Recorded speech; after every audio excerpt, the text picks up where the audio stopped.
Hey, what is up? Welcome to this episode of the Entrepreneur to Entrepreneur podcast. As always, I'm your host, Brian Lofermento, but I'm not the only one who loves being behind a microphone and behind a camera for today's episode, because I'm joined by quite simply an incredible guest. We are all in for a real treat today when it comes to learning how to unleash your message. This woman is incredible at what she does. She has so much experience in helping people unleash their messages. She has unleashed her own message across TV and radio for so long, and she's going to bring the heat and fire in today's episode. So let me tell you about her. Her name is Gina Arcediano. If you're curious about marketing and media, then this is the episode for you. She's an accomplished television journalist, investigative producer, business marketing executive, and the founder and CEO of Unleashed Advertising and Advocacy. With over 25 years of media, business development, and marketing experience at ABC, CBS, Fox, and NBC affiliates, as well as creating high-impact campaigns airing on HGTV, Food Network, Fox News, CNN, and more.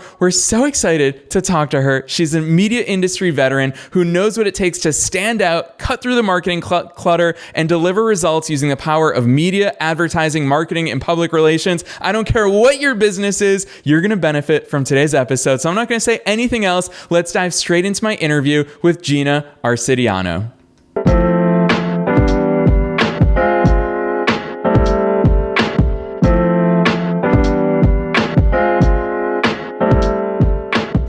Gina, clearly I'm all sorts of fired up for today's session. I know you are as well. Welcome to the Entrepreneur to Entrepreneur podcast.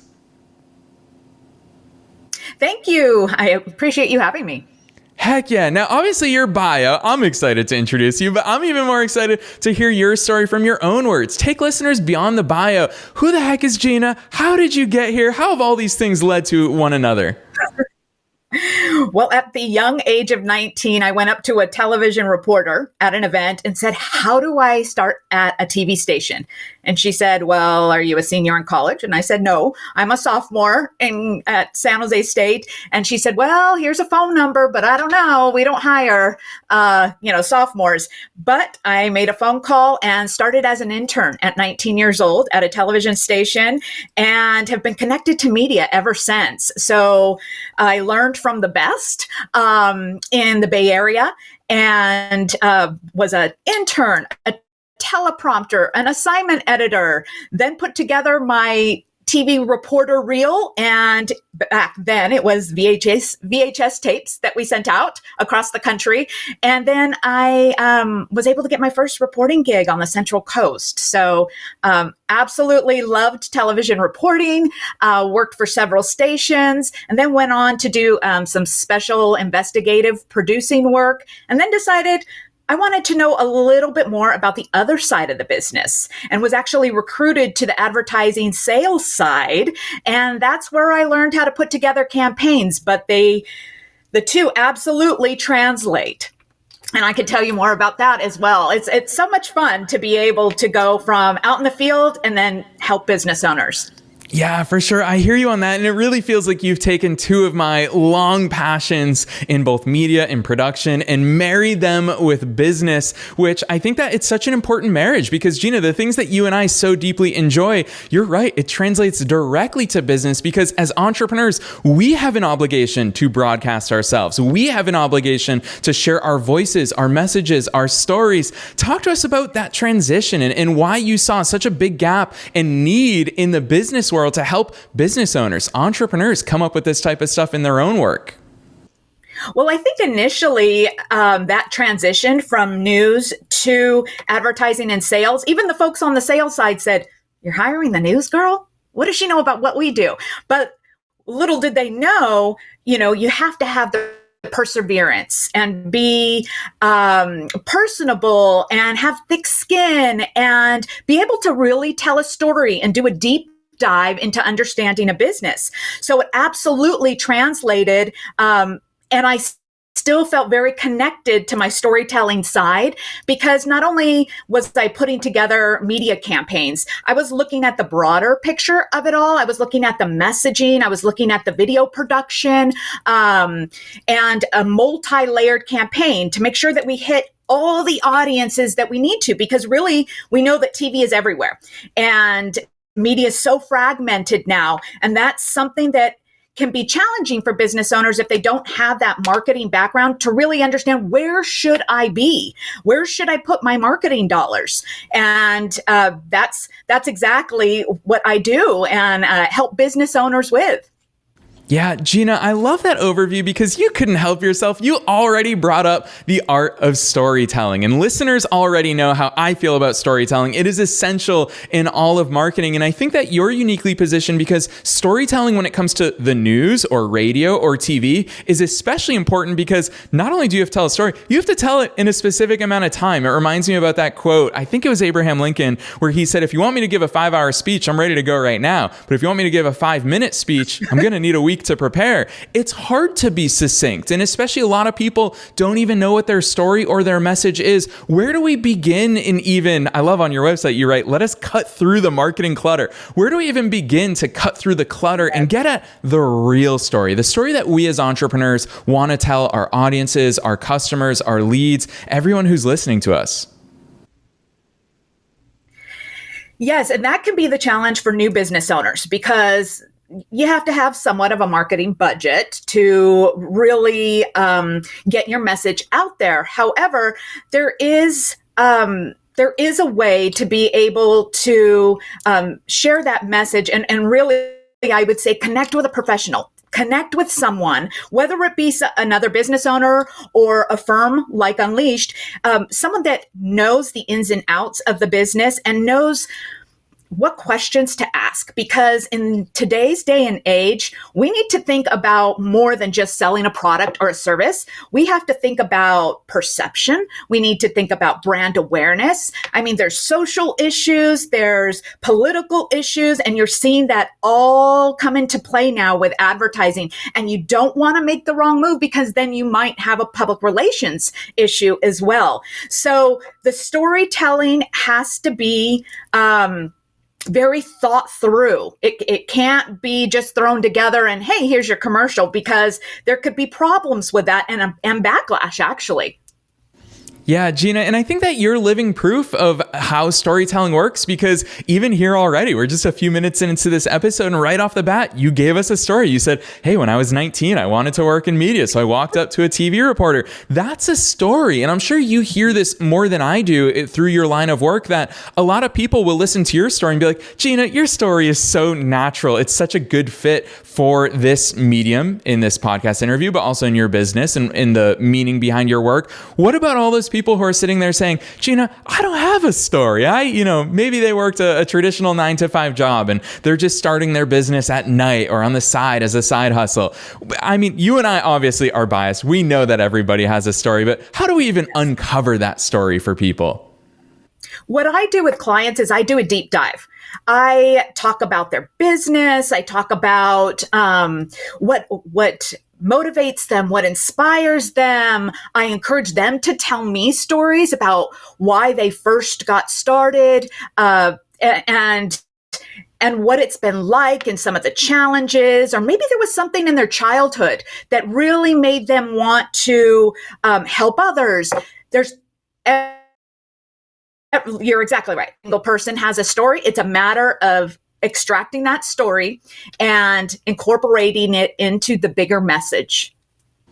Yeah, I love that overview, and especially the enthusiasm that you share it with, because you know that line of questioning, that's what brings those stories to life. And it's actually funny, even saying those words out loud, I'm picturing not Gina the entrepreneur, not Gina the person who helps everybody else with this, but I'm picturing Gina the reporter. As a reporter, it's your job. Who, what, when, where, why, and how. You ask those questions, and that's where I think it starts. And you talk about all these different mediums, and TV is one medium that you're familiar with, but the other objection that entrepreneurs might have is, well, Gina, once I have that story, where the heck am I going to put it? Obviously, there are so many different places. You've already mentioned PR. Obviously, you and I are talking on a podcast episode. Where is it? What do people do with that story? How do they unleash their message so that people actually hear it?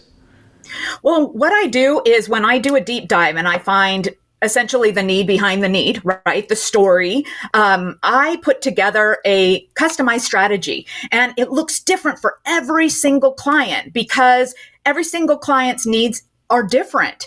And so while one client might want to do some PR and some earned media, another client wants to do media buying and says, oh, I want to be on radio, but I think I want to be on cable. I'm in the HVAC industry. So would HGTV work, or would, Discovery work? So those are just a few, but then there's streaming and there's OTT and there's so many others that really there's a vast amount of opportunity out there. It's just a matter of honing in and budgeting correctly, and maybe doing it in phases for an early business owner. Some of my larger clients can go all out, and then can be on radio and TV, and then we can do some PR and maybe have an event as well. Whereas some of my other clients might do a smaller media campaign mixed with some PR. It just all depends. Community relations too is a big piece of the puzzle that is often forgot about. Gosh, Gina, I love that you just shared with us that phased approach, because my next question inevitably was going to be, the more we talk about this stuff, about how far it may feel, particularly for you and I both know we're talking to the wantrepreneur to entrepreneur community. And a lot of them are thinking, Gina, you're saying things like HGTV. I'm a million miles away from that. But hearing you talk about smaller shows, it brings me back to when I first started. I started my first business when I was 19, and I realized, well, I'm not going to get in the BBC, but if I start getting featured, I had a soccer business. If I start getting featured in small soccer blogs, then one day it leads to that. And sure enough, in our second year, the BBC was talking about us, and we had a huge traffic injection. Talk to us about how attainable that is, because it is so intimidating for entrepreneurs. They probably think they're not ready. I'm sure that's a word or objection you hear a lot in your line of work. When are we ready? How do we start taking those actionable steps? There are so many clients that I've first met with, or even those that I might have a conversation with, and they automatically think, oh my gosh, that's huge money. I mean, that's millions of dollars to be on HGTV or Food Network. Actually, it's really attainable, and it can be affordable if it's structured right. And there's negotiations that go into rates and a methodology behind choosing the right audience. And that's why you do want someone placing media buys for you, or starting with earned media. And what earned media is having someone write a press release, send it out to their media contacts, and perhaps you have an event of some sort or a charitable giving campaign that might generate news coverage. Well, you just received your first media campaign, and you can utilize it on your social platforms and make it go viral for you. So there are various ways of handling marketing and media and public relations, and you can certainly start at ground level and gradually increase your visibility. Yeah, Gina, this puts a big smile on my face, because as I was doing my research for today's episode, obviously I crawled all over your website, which we'll talk about at the end. It's unleashedadvocacy.com. We'll link to it down below in the show notes so listeners can check it out. But I see a lot of different services and options that you provide for your clients: advertising, advocacy, brand journalism, video production, community engagement, PR obviously is a big part of your strategy, social media. And it seems like a lot, but I think what I'm hearing, the way that you think about all this stuff is, it's just puzzle pieces, and you say, hey, if this is your goal, if this is what the puzzle is going to look like, let's put the pieces in the right order so that we get there. And hearing you talk about it out loud, for example, you already threw out there community engagement. That's something that I learned in my early 20s when I started my agency in Boston, just how attainable that is. Local outlets are always looking for local stories. And you talked about events. That was kind of what cracked the code for me, is I realized if I do something notable, if I team up with a Chamber of Commerce and invite their business owners to learn about search engine optimization,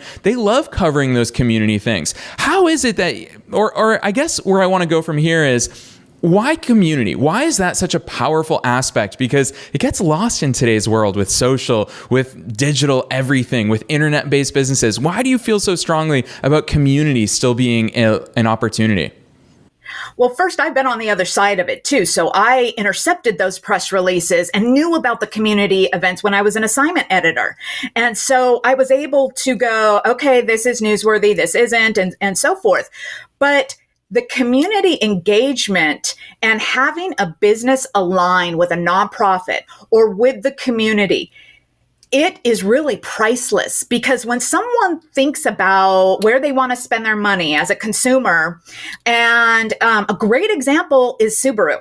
Subaru is an excellent example because they've had so many campaigns that have been extremely successful as far as adopt a pet, and now giving back to the leukemia and lymphoma foundation and so forth. They are showing their alignment and that they care about their community, they care about their customers, and that they are making it paramount in their business model. And so any business can do this. You can really think about what's important to you and reach out to a local nonprofit and say, how can we align? How can we partner? What can we do together that will even make it easier to get news coverage? Yeah, it's such a smart approach. And I think not only is it smart, but the thing I want to stress for listeners is how attainable this approach is.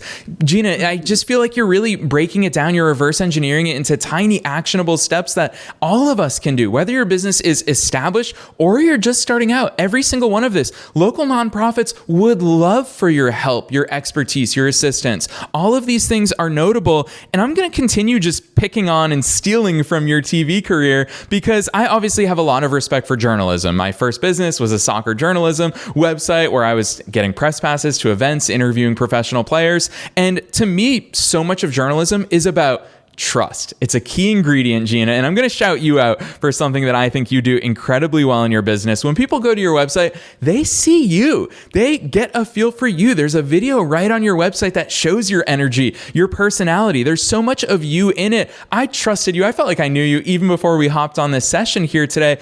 How do we, in all the different mediums, considering social media, considering maybe PR outlets, how do we establish that trust? Is it us showing our faces? Is it something inside of our messages? Break us down your perspectives on all that. Establishing trust, first, I would say consistency. So if you're going to go out there and you're going to share your message, you need to be consistent with that message. Whether it be a different product or a different service, you have to really understand, what is my brand? What is my story? And that's where the branding and the brand awareness comes in.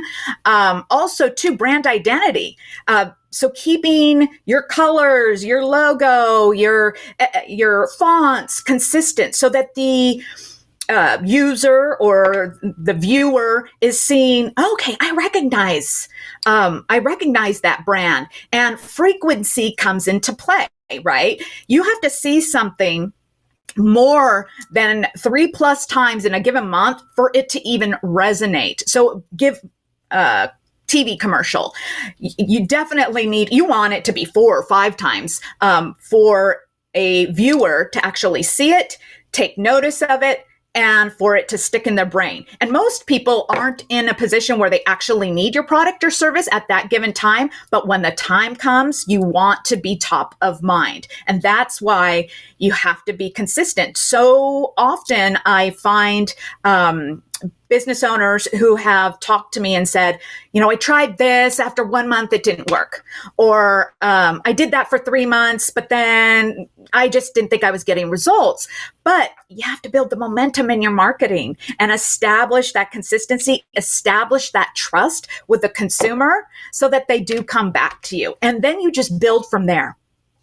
Yeah, it's funny how just consistently showing up, you're right, that is such a strong ingredient of trust. How often do we scroll through our Facebook news feed and we see what looks like a scammer's video on there saying, whatever it is that they're promoting, and we don't know those people. We've never seen them before, so of course we don't trust them. But the other thing I want to call out from there, Gina, that I think in addition to consistency, kind of a hidden message and piece of advice for listeners that you just gave is also the impact of quantity. We talk about quality so much in business and in marketing, but I feel like we have an obligation to start also talking about quantity. You're not saying, hey, do one post, and if that post doesn't work, it's a failure. You're saying keep on going. And I would imagine your industry, a lot of it is quantity based, where if you want to get on media outlets, you don't just pitch one outlet, you pitch 50 outlets. And if every other person is pitching 50 outlets, you pitch 100 outlets. Things are going to start happening. Talk to us about your perspective on quantity. How important is that in unleashing our message, getting featured in different places?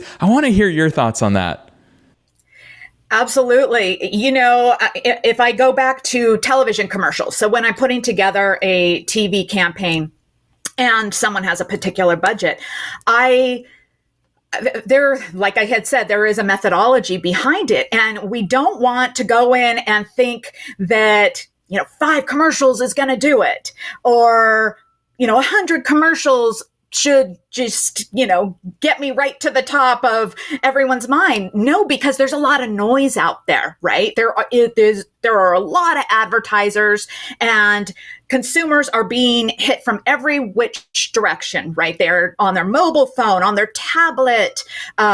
They see television commercials, they hear radio ads, and then there's streaming and Netflix and, Hulu and so forth. So there is a lot out there for a consumer to kind of work through to decide, who am I going to go with? But you absolutely have to be in many places, whether it be just social media, and be consistent about that. So that's the quantity of doing that consistently. Same with television commercials. You don't do a television campaign for 1 month unless you're having an event and you go in super strong.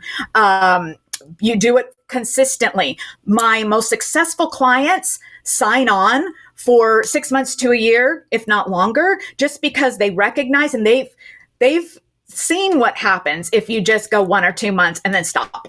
Because you have to build that momentum all over again. And the same goes for public relations. You are exactly right. When I send out a press release, it is not it's not sent to one media outlet. It's sent all over the place. I'm thinking magazines. I'm thinking podcasts. I'm thinking television stations, radio stations, wherever I can get that megaphone to share my business, share my client's business. That's where we're going to see the success. Yeah, Gina, I love how many of your examples are so relatable to all of us, because as consumers, we've seen it on the other side, which you use commercials as the example. I think the most high profile example is if you and I can have a Super Bowl commercial, and it's a one-time thing, one Super Bowl commercial, people will think, gosh, you'll get in front of, I don't know what the number is these days, let's say 300 million people. Well, if that's the only exposure they have to us, we're probably not going to crush it, which is why there are a lot of business case studies of businesses that totally flopped after spending all of their money, and then money they didn't have, on a Super Bowl commercial. So it does come down to that consistency. I love that message. I want to ask you about when you have that platform, when you get in front of people. If you do a local TV interview, or you're in the local newspaper, or you're on a bunch of podcasts, how do we turn our message into action? Which for you as a journalist, I would imagine so much when you're talking to local citizens, you want them to take action if there's a water ban or something, for example. But as business owners, how do we get people to take action from our message? It has a lot to do with crafting our message and a call to action, right? We can talk about our product, we can talk about our services, but the consumer has seen that. What separates us? What's the differentiator in all of that? And that's where we want to hone in. And also, too, we talked about that story. We're all unique because of our stories. So tell that story, and it will sell so much more in terms of being relatable, and emotions sell products and services as well. So the messaging really comes into play, and asking for your consumer to take action, whether it be call us now, or whether it be, scan that QR code. All of these things are calls to action where we want the consumer to engage with us. And the more engagement, the more visibility, the more likely that we are top of mind. Yeah, Gina, I love that answer because you really brought it back to so many of our answers keep coming back to being unique, letting your stories show your differentiators. Heck, not even your stories, letting you be your differentiators. And it sounds like a producer talking in that past answer because you were like, we've seen that before. We can't keep putting the same thing on the air. That's what we need to think about as entrepreneurs, is that our customers, our audience, our hopeful customers that we hope are going to be our customers, they've seen it all before. We are the only thing they haven't seen just yet. And transparency for listeners, before we hit record today, Gina and I were geeking out about California and how cold it can get. And we were talking about all of those things that her and I relate on. And those are the things that make us human, build that trust, give us those relationships with our prospects, with our audience, with our customers. And so I really love how it comes back to, and I just feel like it's such a natural segue as we get towards the end of this session is that advocacy. We need to advocate for all the things that we care about, for all the things that make us us. And Gina, that's why I don't think we can let this interview go all the way without bringing up something that makes you unique, which is your passion for that advocacy and giving a voice to the voiceless. Talk to us about some of those things that are so meaningful to you. I want to give you that platform here in this session to talk about those things. Yes, that is at the heart of Unleashed Advertising and Advocacy, because community service and giving back is what means the most to me. It's my personal passion. And so I wanted to make sure that I had a business model that would allow for that. And so my goal is to bring businesses and nonprofits together so that they can help one another. Oftentimes we see in big television campaigns, for example, there's added value. Anyone who's talked to, a rep for a television station, there's added value. But what if we turn that added value and, handed it over to a nonprofit and said, hey, nonprofit, I know that you don't have the dollars to do this, but I want to align with you. And it's a win-win because there's the visibility for the nonprofit, but then the community engagement, community giving back position that the business embraces. So that's very, very important to me. In my free time, I'm a court-appointed special advocate. I work with foster children. I've done animal rescue. So there are several things that I'm super passionate about, but I recognize and I want to continue that work. There are so many other charities and nonprofits that I've worked with over the years that just need that opportunity to get their message out, and they could flourish even more, and we could see a lot more good happening. So the goal is to align those businesses with those nonprofits and make it a win-win for both. Yes, amen to that. And listeners, I want to also reveal to you that the reason why I asked Gina to share that stuff with us is because it's prevalent in her work. It's so meaningful to how she shows up. And you see it right there in the name of her business, Unleashed Advertising and Advocacy. Is she also lives this stuff. It's why her brand, her business is set up the way that it is. And I think that it's a shining example for all of us as entrepreneurs, because I think that how easy is it for us to advocate for others? A lot of us, if you go on social media, you'll see people always talking about causes that they care for, current events that they care about. But really what Gina and I are talking about today is advocating for yourself, advocating for your brand, and mixing it with all that other good that is so easy to advocate for. So Gina, I love those perspectives. I want to squeeze in. I don't want to let you go just yet. I want to squeeze in 2 more questions for you here. And the first one is really about leverage. And so I've seen it in my industry. I've seen it in so many other industries. People who are really able to leverage these media appearances, whether it's bought media, earned media, however it is, they're able to leverage it, use it on social media, use it in their funnels, use it in their email marketing, and it has it work for them. That then becomes almost like the biggest advocate for them. Hey, I'm not going to tell you how great I am. Look at someone else tell you how great I am. Talk to us about the importance of leveraging that, and what are some of those best ways to leverage this stuff? Whenever there's an opportunity to showcase your business, showcase what you're doing, to share, your passion, think about all your media channels. So when I'm out and about and I see something, I'm thinking, okay, this could be good for my website and this could be good for my social channels. And I'm thinking, Facebook, Twitter, Instagram, all of these social media channels. I think about email and newsletters. So just one piece of storytelling about your business can be used on so many different platforms. You just have to start thinking like that. And whenever I am working, not working, I'm looking at opportunities to take pictures, take video. This is a funny story, but I was in a car wash. I was in Quick Quack. And I'm going through and I'm like, this is cool. They in Quick Quack, they have all the colors that come down and rain on your car with all the bubbles. And I thought, I'm going to shoot some video. So here's oranges and reds. And I ended up posting on my social media, where am I? Well, I used that for multiple graphics as backgrounds and moving video. And who would normally take video in a car wash? Well, I did, and it worked for me. So these are things you need to start thinking about, and it doesn't matter what size your business is. You start and you see it grow from there. So it might start on social media.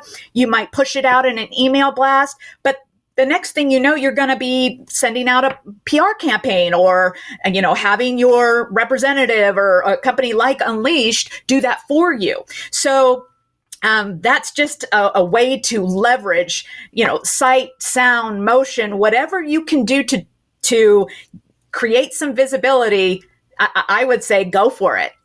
Yes, Gina, I'm so glad that you shared all of that with our listeners, because I hope it inspires people, because it shows how strategic and intentional you are, not only about business, but also about life, is that you see those parallels. You see the opportunities to blend one thing in with another thing that you're passionate about, or just that you're experiencing. I love the fact that you leverage your car wash experience and thought, let me share this with others, because it all brightens other people's days. And I often hear people say, I don't know what to post on LinkedIn. I don't know what to post on Instagram. Well, hey, you're creating in our day-to-day lives. We're creating, even if creating for you just looks like you take pictures on your iPhone when you're going about your daily business. This podcast, we're going to post it on LinkedIn. We're going to post it on YouTube. We obviously distribute it across our podcast channels. It gives me email marketing content. I never have a shortage of content because we leverage it. So you all heard Gina talk about one media appearance can turn into all of those posts, all of those pieces of exposure. And hey, you never know what one piece of exposure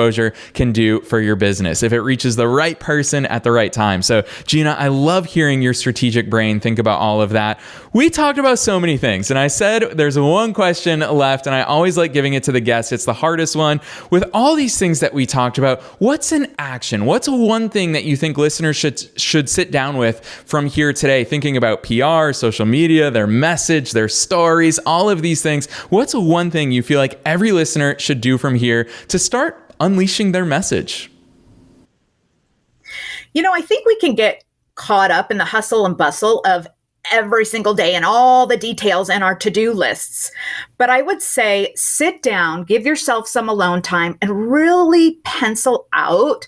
And I would say pen to paper, not necessarily write it down on your laptop. There's something about pen to paper, and get creative. What do you want to do for your business? What are your goals? Because oftentimes we don't even have that alone time to think about where we can take our vision. We get caught up in, this invoice and that and this meeting and so forth, and we can really lose sight of why we started in the first place. So if we do that and take that alone time, say it's once every 2 weeks, and sit down, I think you'll be pretty surprised at what you come up with. The other thing is, again, leverage every opportunity you have, even the smallest of opportunities, whether it be video or it be, getting a beautiful shot of a great sunset. There's some sort of quote or caption that you could share with your businesses and your potential consumers. So there's a lot there as far as opportunity. It's a matter of really thinking about it. And I think you start by taking the time to just reevaluate what inspires you, what motivates you. Yes, those are two very actionable pieces of insight that every single listener can take to heart. Gina, I am such a big fan of that first piece of advice, in particular, pen and paper. Listeners know how much one of my words for 2023 is intention. Listeners know how much I love sitting down for, I call them Sunday coffee dates with myself, where I do examine all of these things, and it speaks so much about your strategy, how intentional you are about all these different puzzle pieces. So I know that listeners are going to want to see, I feel like I've teased your website multiple times. Your website just does such a good job of laying out all these different pieces that we talked about. So listeners are going to be super eager to find out more about you, your work, everything that you're doing with Unleashed. So drop those links on us. Where should listeners go from here? So it's unleashedadvocacy.com. You can find us on Instagram, Facebook. It's Unleashed Advertising are our handles. And feel free to shoot me an email, ask questions. I'd love to connect. I'd love to engage. And you can reach me at gina.advocacy.com. Yes, Gina, I so appreciate how generous you are with all of that. I know, listeners, if you couldn't hear her email address right there, it's gina@unleashedadvocacy.com. We're not going to put that in the show notes because I don't want Gina to get peppered with spam with her email address being listed on there. But you all heard it here, and we are going to be including all of her links, a link to her website, as well as her LinkedIn, all of her social channels that she just mentioned. So check out her website at unleashedadvocacy.com. Gina, thank you so much for joining us here today on the Wantrepreneur to Entrepreneur podcast. Thank you so much for having me.